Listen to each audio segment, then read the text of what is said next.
Hi guys, today I'm going to continue on with my videos of the conditionals. Today I'm going to be doing the second conditional. So if you want to learn more about this, keep watching because I'm going to give you some explanations. Hi guys, welcome back. I'm Teacher Mark. Today I'm going to talk to you about the second conditional sentence. Okay, so we're going to use the second conditional to talk about three different areas. So the first is to talk about unreal or highly unlikely situations.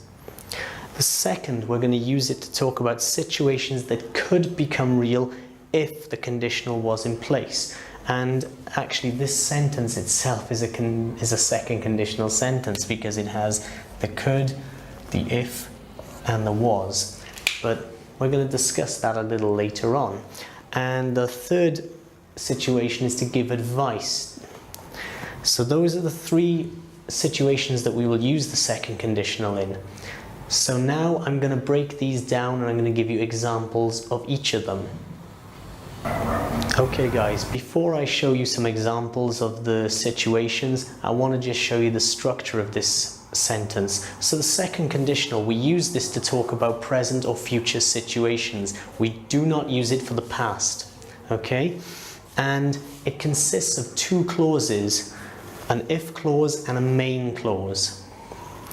So we have, for our if clause, we have if or when plus our subject plus a past simple verb.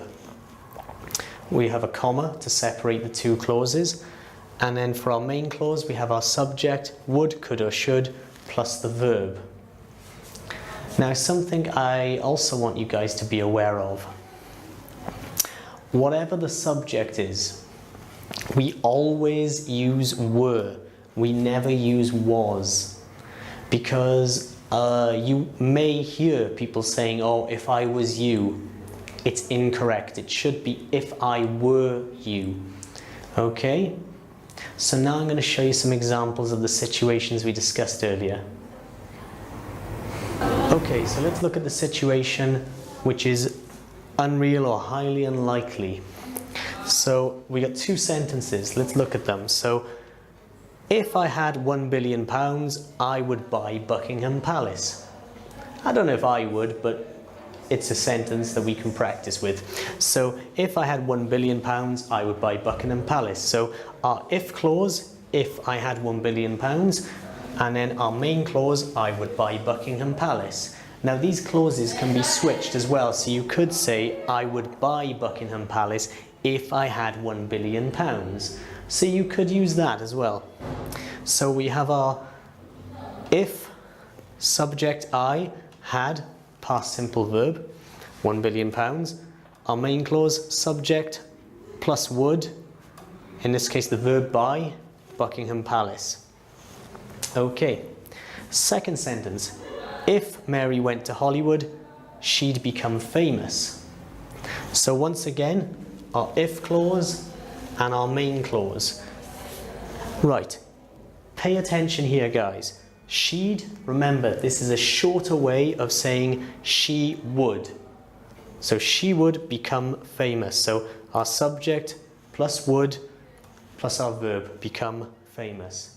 The next situation, if the conditional was in place, so if it was real. So I would go to the park after this lesson if it weren't raining. Remember, weren't is were not, if it were not raining. So in this case we switch the clauses. We've got our if clause second and our main clause first. So I would go to the park after this lesson if it weren't raining. In other words, it's raining, but there was a possibility that it might not be. I wouldn't go to the park if it were raining. So this is another way of saying a similar sentence. I wouldn't go to the park if it were raining. So if it rains, I won't go to the park. That's basically what we're saying. Okay, let's look at the last situation that we can use this in, guys. Okay guys, the final situation, giving advice. So let's look at our example sentences. If I were you, I'd study English. I'd is a contraction of I would. I'd study English. Once again, these clauses, we can switch them. So we can have I would study English if I were you. The second sentence, I wouldn't go to that place at night if I were you. So this place is not a nice place. You definitely don't want to go there at night. So I wouldn't go to that place at night if I were you. If I were you, I wouldn't go to that place at night. Okay, so guys, I hope that has helped you understand the second conditional sentence, and I hope you enjoyed this video. If you haven't already, please subscribe, and I'll see you in one of my future videos. Take care, guys. Bye-bye.